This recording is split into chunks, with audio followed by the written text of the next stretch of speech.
In the ancient world, danger did not always lurk in the shadows. Sometimes it waited in the water, still, silent, watching.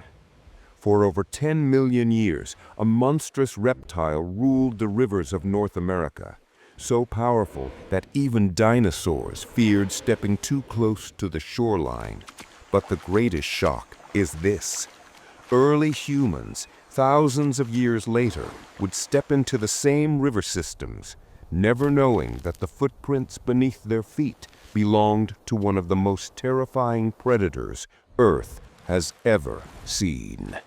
This is the story of Deinosuchus, the Crocodile King, and what happens when humans, unknowingly, step into the empire it once ruled.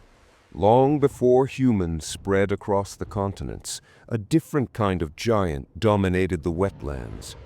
Deinosuchus wasn't just big, it was colossal.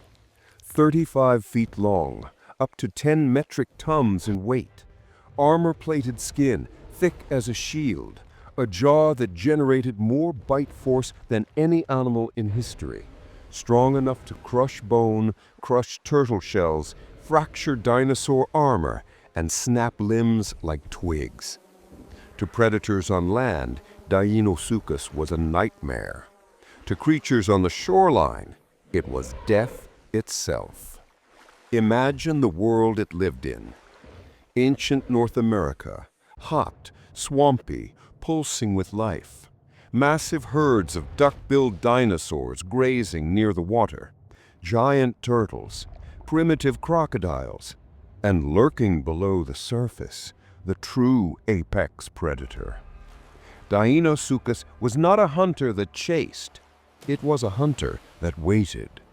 Motionless, patient, a living trap.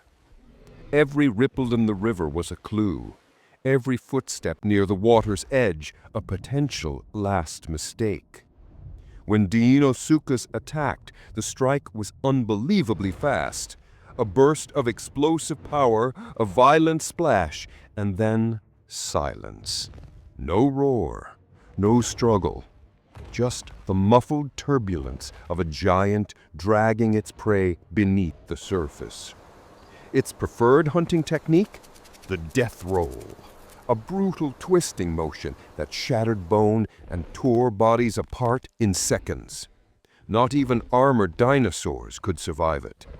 Fossils of hadrosaurs bear tooth marks the size of human thumbs, massive punctures left behind by jaws that were never meant to let go. For millions of years, Deinosuchus ruled uncontested. It outlived rivals. It adapted to changing climates. It became the silent overlord of rivers stretching from Montana to Mexico. A creature so dominant that even Tyrannosaurus juveniles were in danger of becoming prey. But nature changes. Seas shrink, rivers move, ecosystems collapse, and slowly Deinosuchus disappeared. But the rivers it once shaped would one day host new visitors, new hunters, new stories. Humans. Tens of thousands of years after Deinosuchus vanished, early humans began migrating into North America. They followed rivers, just as animals had done for millions of years. Rivers meant fish. Rivers meant drinkable water. Rivers meant life. But these rivers also held secrets. Strange fossil bones poking from riverbanks.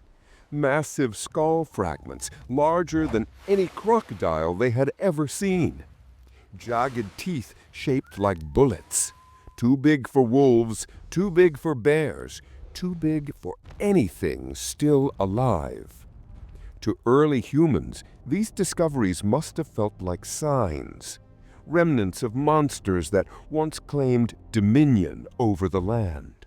Across generations, stories began to emerge, legends of giant river beasts, creatures that lived in the depths, creatures too big to fight, too ancient to kill, too silent to detect. Some tribes told of monsters that could pull entire canoes underwater. Others described enormous reptiles with jaws wide enough to swallow a person whole. Were these memories passed down from ancestors in other continents? Or were they inspired by fossils, massive remains still half preserved in the mud?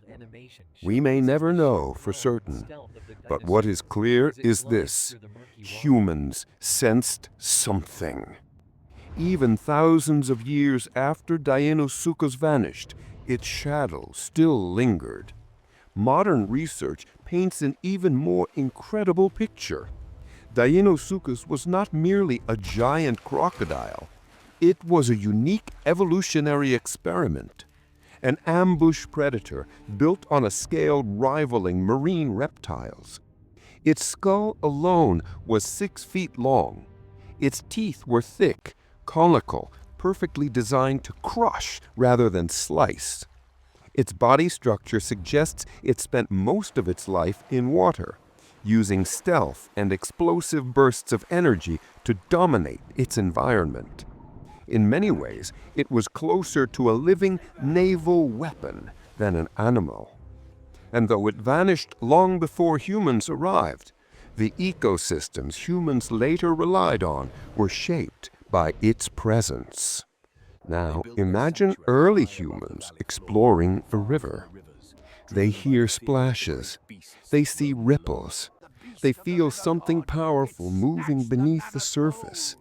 Not a crocodile. They had seen crocodiles in Africa. This was different, bigger, stranger, unlike anything living today. We often picture early humans as fearless hunters, but in moments like this, standing at the water's edge, staring into a river filled with ancient shadows, fear might have been their greatest teacher. Though humanity never faced Deinosuchus directly, the echoes of what could have been are chilling. Had our species and this monster overlapped in time, rivers would have been far more dangerous places. Entire human migrations might have been altered. Settlements may have formed farther from water. Our early ancestors might have told stories of giant crocodiles, the same way they spoke of lions, snakes, and bears. The course of human prehistory could have shifted, all because of one predator. Today, all we have are fossils, jaw fragments, teeth, pieces of armor, but each one is a reminder of a world far older, far more violent, and far more mysterious than our own. Deinosuchus may be gone, but its legacy remains. The rivers it once ruled still cut through the land. The creatures it once hunted still roam in distant, evolved forms. And humans, now masters of the planet, still stand at the same water's edge where the Crocodile King once waited. A reminder that long before we feared bears, wolves, or sharks, there was a creature that even dinosaurs avoided. A creature that dominated the waterways with silent power. A creature that would have changed everything if humans had ever crossed its path. Deinosuchus was more than a crocodile, more than a predator.